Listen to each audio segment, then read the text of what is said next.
Arjun drama serial बेबाजी की बहुओं की नेक्स्ट आने वाली एपिसोड में आप देखेंगे कि फुप्पो फरत के पास जाएंगी और क्या कहेंगी कि तुम्हें अब अपनी जिम्मेदारी को बांट लेना चाहिए समन के साथ। समन पर भी घर की जिम्मेदारी डालो, जिस पर फरत कहेगी ए मुझे आपकी कोई बात नहीं सुननी है, जिस पर कहेगी फुप्पो क्या हुआ है फरत, मैं देख रही हूँ शादी जब से खत्म हुई है तुम कुछ उखड़ी उखड़ी सी हो मुझसे, जिस पर फरत कहेगी कि आपको नहीं लगता कि उस दिन आपने मुझे जानबूझकर घर भेजा और फिर रामीन को आगे कर दिया वासिफ के साथ डांस के लिए, जिस पर कहेगी फुप्पो कि शायद तुम्हें गलत फहमी हो रही है, बताने वाले ने शायद तुम्हें गलत बताया है, तुम्हारा शोहर तो खुद मरा जा रहा था उसके साथ डांस करने के लिए, उसे तो मौका चाहिए था और वो मौका मिल गया उसको, जिस पर कहेगी फरत अब आप जो मर्जी कहें लेकिन मुझे शक आप पर ही है। लेकिन फुप्पो कौन सा बाज आने वाली है, वो फरहत के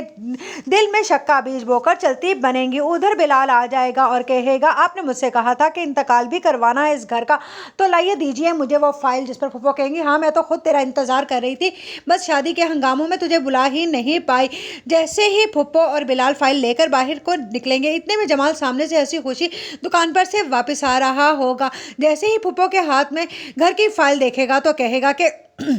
ये फाइल फुप्पो आपके हाथ में क्या करी है, जिस पर फुप्पो कहेंगे आय हाय बस ये फाइल मैं रखने ही वाली थी। इतने में सामने से अजरा आ जाएगी और जमाल बात को गोल मोल कर जाएगा क्योंकि जमाल नहीं चाहता कि अजरा के सामने घर की फाइल का कुछ भी जिक्र हो और फुप्पो की जान बच जाएगी और फुप्पो भी मौके से फ़ायदा उठाकर बिलाल को वहाँ से चलता करेंगी। इधर जमाल रात को जब लेटेगा तो अजरा कहेगी मुझे लगता है आज आप कुछ परेशान हैं, आए तो बड़े हंसी खुशी थे लेकिन किन सोचों में गुम है, जिस पर जमाल कहेगा मुझे फुप्पो से कुछ बात करनी है, अभी आता हूं, जिस पर अज़रा कहेगी आराम से सो जाइए, सारा दिन थके हारे आते और फिर भी उस पर आपको लगता है कि फुप्पो को जाकर हाजिरी देनी बहुत ज़रूरी है, जिस पर जमाल कहेगा मुझे ज़रूरी बात करनी थी। उस वक्त अज़रा बेवकूफ़ जमाल को वहां पर नहीं जाने देगी और अगले ही दिन फुप्पो अपनी बीमारी का ड्रामा कर बैठेंगी ताकि जमाल उनसे कोई पूछगछ ही ना कर पाए और आराम से ये घर उनके नाम इंतकाल भी हो जाए। उधर आप देखेंगे कि सायरा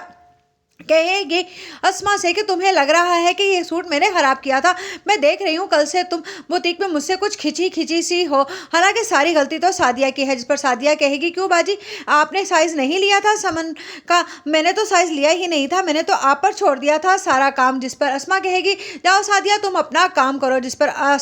लगेगा सायरा को कि लगता है कि अस्मा को मुझ पर शक हो गया है इसीलिए वो अस्मा की दिलजोई करने में लग जाएगी। उधर वलीद अपनी शादी को लेकर तो बहुत एक्साइटेड हुआ था लेकिन अब शादी के मामलात के बाद उसको लग रहा है कि घर की जिम्मेदारियां उस पर आ पड़ी हैं क्योंकि फुप्पो ने कहा है कि भाई तुम